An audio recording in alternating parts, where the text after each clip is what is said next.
ఈ రోజుల్లో డబ్బులు ఖర్చు పెట్టకుండా, తాయిలాలు వెదజల్లకుండా చట్టసభలకు వెళ్లడం సాధ్యమేనా? సాధ్యమే అని నిరూపిస్తున్నారు పీడీఎఫ్ ఎమ్మెల్సీ అభ్యర్థులు.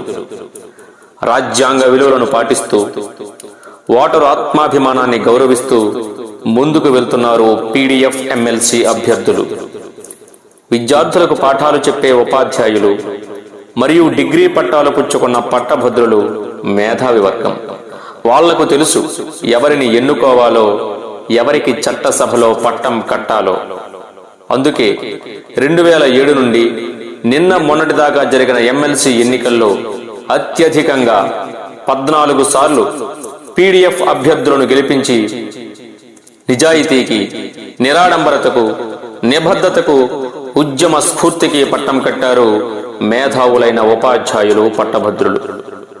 చుక్కా Ramaiah, professor Nageshwar, Dachuri Ramireddy, K S Lakshmanarao, M V S Sharma, doctor Geyanand, Vithapu Balasubrahmanyam, Boddu Nageswararao, George Victor, Ramu Suryarao, I Venkateswararao, Sheikh Sabji, Gopimurthy మొదలైన మేధావులు, ఉద్యమ నేతలు, సామాజిక కార్యకర్తలైన పీడీఎఫ్ అభ్యర్థులను గెలిపిస్తూ వచ్చారు మన మేధావి వర్గం.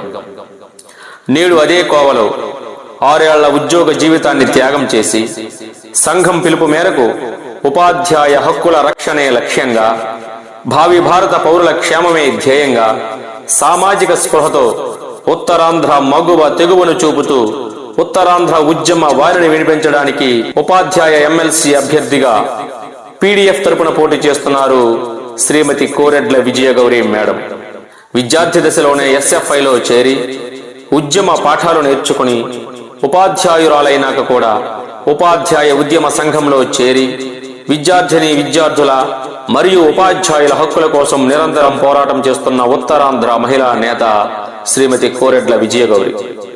ఆమె సోదరుడు అమరజీవి కామ్రేడ్ కోరెడ్ల శేషగిరి యూటీఎఫ్ రాష్ట్ర కార్యదర్శిగా పనిచేస్తూ అనేక ఉద్యమాల్లో చురుకైన పాత్ర పోషించారు. ఆమె సోదరి కోరెడ్ల రమాప్రభ సామాజిక కార్యకర్తగా విశేష సేవలందిస్తున్నారు. భర్త సత్యం నాయుడు జన విజ్ఞాన వేదిక నాయకునిగా సైన్స్ ప్రచారంలో విశేష కృషి చేస్తున్నారు. అటువంటి సామాజిక స్పృహగల ఉద్యమ వారసత్వం అందుకున్న శ్రీమతి కోరెడ్ల విజయగౌరి మేడం గారికి ఎమ్మెల్సీగా అవకాశం ఇవ్వాలని ఉపాధ్యాయులు తమ ప్రథమ ప్రాధాన్యత ఓటు వేసి ఆమెను గెలిపించాలని మనస్ఫూర్తిగా కోరుతున్నాము. Thank you.